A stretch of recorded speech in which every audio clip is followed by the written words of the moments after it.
हाँ, तुमने बिल्कुल सही सुना है। मुझे सब मालूम है और मैं इस दुनिया में सबसे बुद्धिमान हूं। हाँ ठीक है, लेकिन अगर नहीं दे पाए तो तुम इस गुफा को छोड़कर यहां से हमेशा के लिए चले जाओगे। बोलो, तुम्हें मंजूर है? है? हाँ, मंजूर है और मुझे सब पता है।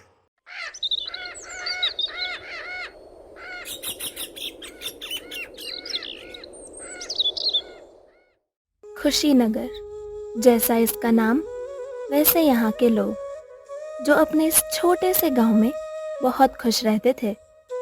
उसी गांव में सोहन और उसका परिवार भी रहता था। सोहन, जो कि एक बुद्धिमान लड़का था, लेकिन गरीबी के कारण अपनी पढ़ाई छोड़ अपने पिता के साथ उनके काम में उनका हाथ बटाता था। लेकिन दोनों की मेहनत के बाद भी घर में बस कुछ ही ज़रूरतें पूरी हो पाती थी। उसके पिता जंगल से लकड़ी काटते और उन लकड़ियों को बाजार में बेचा करते थे। ज्यादातर सोहन अपने पिता के साथ जंगल में ही लकड़ियां काटता था। एक दिन जब वो रोज की तरह अपने पिता के साथ जंगल से वापस आ रहा था, तब उसने अपने पिता से कहा, पिताजी, आप घर जाइए, मुझे अपने एक दोस्त के पास जाना है। मैं उससे मिलके घर आ जाऊंगा। ठीक है बेटा, लेकिन समय पर आ जाना, नहीं तो तुम्हारी मां को चिंता होने लगती है। तो ध्यान रखना अपना। जी हाँ पिताजी, मैं समय पर आ जाऊंगा। अब मैं बच्चा थोड़ी ना हूं, कब तक आप और मां मेरी चिंता करते रहेंगे। अब आप दोनों मेरी चिंता करना छोड़ दीजिए।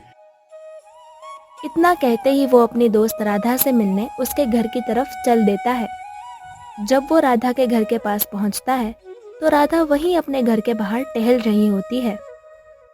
अरे राधा, मैं तुमसे ही मिलने आ रहा था। अच्छा हुआ तुम मुझे यहीं बाहर मिल गई। क्या हुआ? वैसे तुम इस वक्त यहाँ कैसे? कोई काम था क्या? कुछ नहीं, बस पिताजी के साथ जंगल से आ रहा था, तो तुम्हारा घर यहीं पास में था, तो सोचा क्यों ना आज तुमसे भी मिल लिया जाए। अच्छा किया आ गए, मेरा भी मन नहीं लग रहा था, इसीलिए अकेले यहाँ टहल रही थी।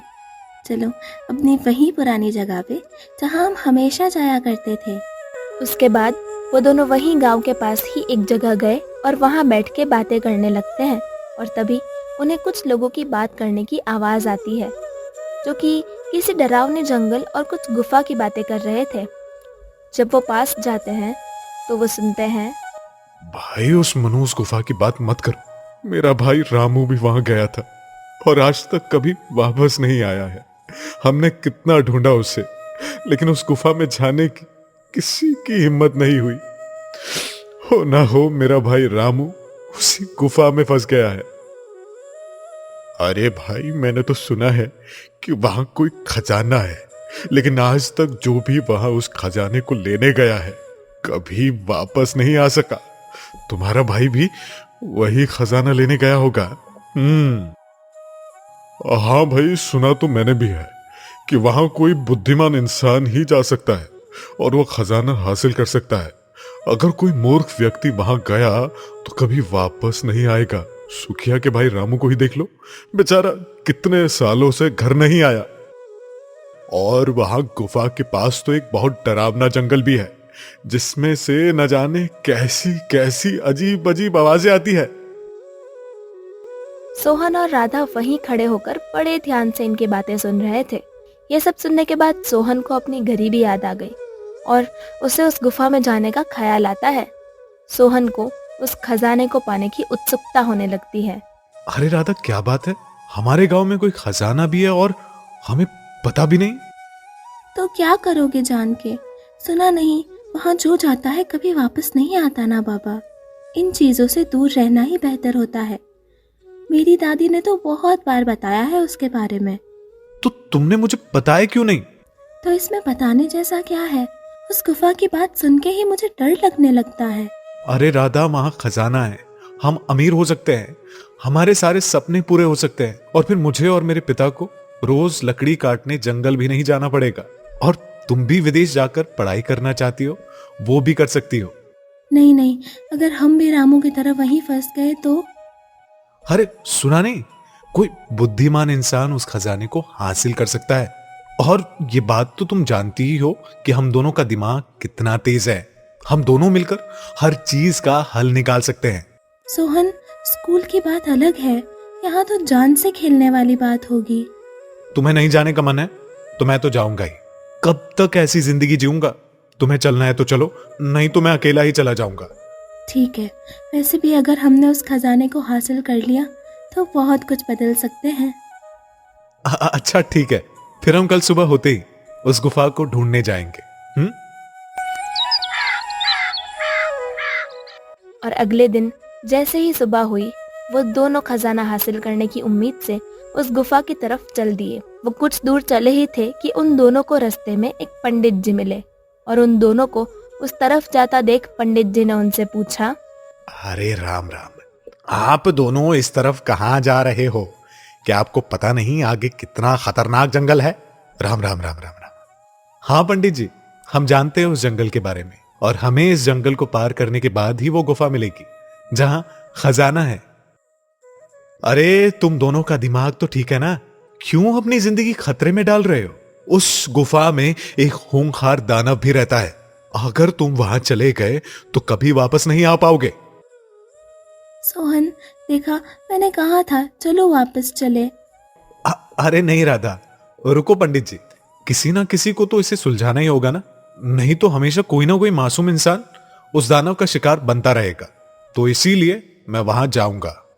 हाँ, आप लोगों के इरादे तो बड़े नेक हैं, परंतु ध्यान रहे, अगर आपको खुद पे विश्वास है तब ही आगे बढ़ना, अन्यथा यहीं से वापस लौट जाओ।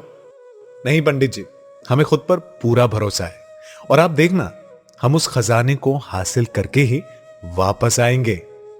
हे प्रभु, अगर ऐसा है तो ये रखो, ये पहेली रहस्य को सुलझाने में तुम्हारी मदद करेगी।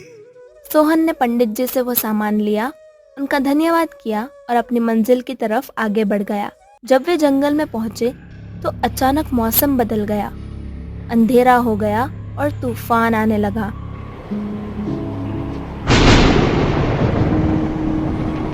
लेकिन उन दोनों ने हार नहीं मानी और गुफा की ओर बढ़ते रहे।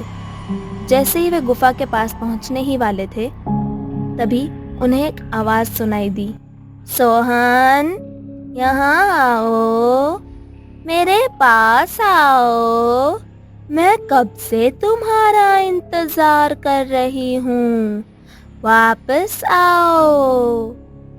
क्या तुमने सुनी? ये क्या है? और ये कैसी आवाज थी? उसे मेरा नाम कैसे पता? हाँ, मुझे लगता है कि यहाँ कुछ तो गड़बड़ है, बस तुम पीछे मत देखना। मेरी दादी माँ ने बताया था इस जंगल के छलावे के बारे में। ये लोगों को उनके नाम से बुलाता है। अगर तुमने पीछे देखा तो यहीं पत्थर बन जाओगे।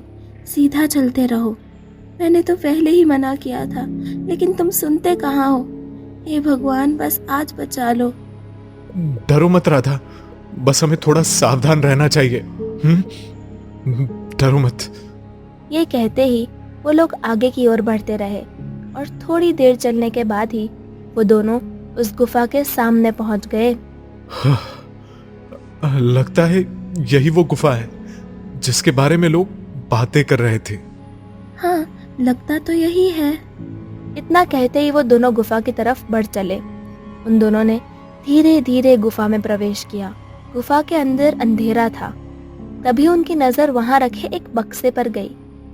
जैसे ही वे पास गए, पता चला कि एक पुराना बक्सा था, लेकिन उसके चारों ओर जाल बिछा हुआ था। अब ये क्या है? हम इसे कैसे पार करें? अरे, पंडित जी ने तुम्हें कुछ सामान दिया था ना, और कहा था कि पहले रहस्य को सुलझाने में तुम्हारी मदद करेगा। फिर उन्होंने पंडित जी से लिया हुआ सामान उसके ऊपर डाल दिया। वैसे ही वो जाल गायब हो गया और जाल को पार करते हुए बक्से के पास पहुंचे। जैसे ही उन्होंने बक्सा खोला, बक्से के अंदर उन्हें हीरे जवाहरात, सोना चांदी नजर आया, लेकिन उसके साथ एक पत्र भी था। पत्र में लिखा था, ये खजाना तुम्हारा हो सकता है, लेकिन इसे पाने के लिए तुम्हें एक और चुनौती का सामना करना होगा। तुम्हें गुफा के पीछे का रहस्य सुलझाना होगा। तुम इस बक्से को तो हासिल कर सकते हो, परंतु इसमें रखे खजाने को तब तक नहीं जब तक तुम इस गुफा के रहस्य को न सुलझा लो। और अगर तुम इस बक्से को यहीं से बाहर ले जाओगे तो इसमें रखा खजाना राख बन जाएगा और तुम फिर कभी इस खजाने को हासिल नहीं कर पाओगे। खजाने को पाने के लिए तुम्हें इस गुफा की चुनौतियों का सामना करना ही पड़ेगा और गुफा के इस रहस्य को सुलझाना होगा।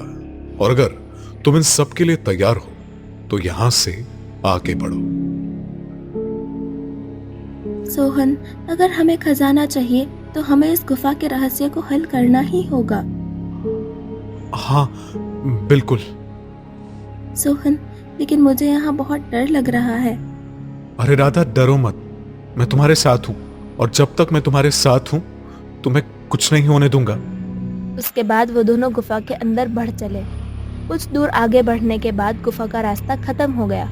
इसके आगे खड़े होकर वो सोचने लगे कि अब आगे कहाँ जाए, आगे तो रास्ता ही बंद है। तभी दीवार से आवाज आई, अगर खुद पर विश्वास है और एक दूसरे पर यकीन तो ही कदम आगे बढ़ाना। सोहन, पंडित जी ने क्या कहा था? अगर खुद पर विश्वास है तभी आगे कदम बढ़ाना। तो क्यों ना हम आगे कदम बढ़ाएं? क्या पता ये हमारे मन का वहम हो। इतना सोचते ही उन दोनों ने आगे कदम बढ़ा दिया। जैसे ही वो आगे बढ़े तो आगे का रास्ता अपने आप ही खुल गया और वो आगे बढ़ते चले गए। तभी कुछ दूर चलने पर उन्हें एक हिरन बीच रास्ते में उनका रास्ता रोकता हुआ मिला। रुको, तुम यहाँ से आगे नहीं जा सकते, वापस चले जाओ। हम यहाँ वापस जाने के लिए नहीं आए हैं, हमें इस गुफा के रहस्य को सुलझाना है और उस खजाने को हासिल करना है। अगर ऐसा है तो ठीक है, लेकिन आगे बढ़ने से पहले तुम्हें मेरे कुछ सवालों का जवाब देना होगा। और अगर मेरे सवालों का जवाब है और खुद पर विश्वास है तो ही आगे बढ़ना, नहीं तो वापस चले जाओ। नहीं नहीं, हम वापस नहीं जाएंगे। हमें खुद पर विश्वास भी है और तुम्हारी पहेलियों का जवाब भी है। पूछो जो पूछना है। अगर जवाब नहीं दे पाए तो ध्यान रखना, कभी वापस नहीं जा पाओगे। ठीक है, पूछो आप। तो बताओ, फिर ऐसा क्या है जो हमेशा आपके सामने होता है लेकिन नजर नहीं आता? सोहन सोचने लगा और राधा से बोला, राधा, ऐसी कौन सी चीज है जो हमारे सामने हो लेकिन नजर ना आए? ये इतना आसान नहीं है सोहन, और मेरे हिसाब से ये कोई चीज नहीं है, ये जरूर कुछ और है। कुछ देर सोचने के बाद राधा ने कहा, हाँ समझ गई, हमारा भविष्य। ये हमारा भविष्य है, ये हमारे सामने होता है परंतु हम इसे देख नहीं पाते। बिल्कुल सही, आप लोग सच में बहुत बुद्धिमान हैं। अब आप आगे जा सकते हैं, परंतु जाने से पहले मेरी एक बात ध्यान से सुन लो। आगे आपको एक दानव मिलेगा जो बहुत मूर्ख है, लेकिन वो खुद को बहुत बुद्धिमान समझता है और वो आपसे 3 सवाल पूछेगा। अगर आप उसके सभी सवालों का सही जवाब नहीं दे पाए तो वो आपको कैद कर लेगा, और अगर सभी जवाब सही दे दिए फिर भी वो आपको कैद कर लेगा। क्या? फिर हम इस गुफा के रहस्य को कैसे सुलझाएंगे? इसका कोई तो रास्ता होगा। हाँ, एक रास्ता है। उसके सवाल पूछने से पहले तुम उससे एक ऐसा सवाल करना जिसका जवाब उसके पास ना हो, तो वो वहाँ से जा सकता है। और अगर उसने जवाब दे दिया फिर तुम भी मेरी तरह यहाँ हमेशा हमेशा के लिए कैद हो जाओगे। इसके बाद वो दोनों आगे बढ़े और ये सोचने लगे कि ऐसा क्या पूछे जिसका जवाब उसके पास ना हो या वो उसका गलत जवाब दे।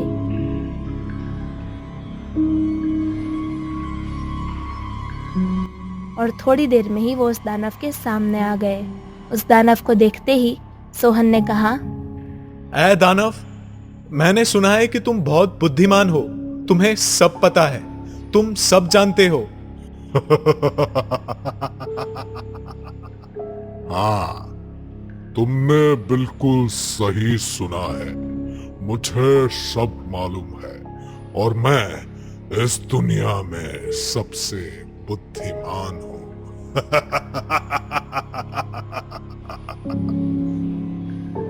लेकिन मेरा दोस्त सोहन सबसे कहता है कि ये सबसे बुद्धिमान है। नहीं, ये सच नहीं है। मैं ही सबसे बुद्धिमान हूँ। अगर ऐसा है तो हो जाए फैसला। मेरे दोस्त के एक सवाल का जवाब दो। अगर तुमने जवाब दे दिया तो हम समझ जाएंगे कि तुम ही सबसे बुद्धिमान हो। हाँ ठीक है, लेकिन अगर मैंने जवाब दे दिया तो मैं तुम दोनों को अपना गुलाम बना के रखूंगा। मंजूर है तो पूछो जो पूछना है। हाँ ठीक है, लेकिन अगर नहीं दे पाए तो तुम इस गुफा को छोड़कर यहां से हमेशा के लिए चले जाओगे। बोलो, तुम्हें मंजूर है? हाँ मंजूर है, और मुझे सब पता है। पूछो जो पूछना है। बताओ फिर। मेरे पास शहर है पर घर नहीं, पहाड़ है पर पौधे नहीं, नदी है परंतु मछली नहीं। नहीं नहीं, ऐसा नहीं हो सकता है। मछली के बिना नदी कैसी, और घर के बिना शहर कैसे हो सकता है, और बिना पेड़ पौधों के पहाड़ कैसा? तुम तो बहुत बुद्धिमान हो ना, तो बताओ। और अगर जवाब नहीं मालूम तो चले जाओ यहां से। ठीक है, मैं जाता हूं। मैं मान गया तुम सच में बुद्धिमान हो। जाता हूं, जाता हूं, जाता हूं। इतना कहते ही वो गायब हो गया, और फिर वो दोनों अचानक से गुफा के बाहर आ गए, और वहां से गुफा भी गायब हो गई, और एक सुंदर सा महल आ गया। और वहीं पर एक सुंदर लड़की और उसके साथ एक आदमी खड़ा था, जो इन दोनों के पास आए। और लड़की ने कहा, मुझे यकीन था आप दोनों ये कर लोगे। लेकिन आप कौन है? मैं वही हिरन हूँ जिससे आप मिले थे, और ये रामू है। मैं भी यहाँ आपकी तरह खजाना हासिल करने आया था, परंतु इस दानव के जवाब देने के बाद भी इस दानव ने मुझे कैद कर लिया था। आज जब आपने उस दानव को भगा दिया तो हम सब आजाद हो गए, और मैं इस महल की राजकुमारी हूँ। इस दानव ने मुझे और मेरे इस महल को काफी सालों से कैद करके रखा था, और आज वो चला गया है। इसलिए मैं, रामू और मेरा महल, हम सब आजाद हो गए। ये रहा आपका खजाना, और आप दोनों की वजह से अब मैं और रामू अपने परिवार से मिल पाएंगे। आप दोनों का मैं दिल से धन्यवाद करती हूँ। अरे नहीं राजकुमारी, ये सब तो उस सवाल की वजह से हुआ है जिसका वो मूर्ख दानव जवाब नहीं दे पाया। वो कौन सा सवाल था जो आपने उस मूर्ख दानव से पूछा था? वो तो आप लोग ही बताओगे। तो क्या आप लोगों को इसका जवाब पता है? क्योंकि मुझे पता है कि आप उस दानव से तो बुद्धिमान ही होंगे। अगर आप इसका उत्तर जानते हैं तो कमेंट करके हमें भी बताएं। हमें आपके जवाब का इंतजार रहेगा।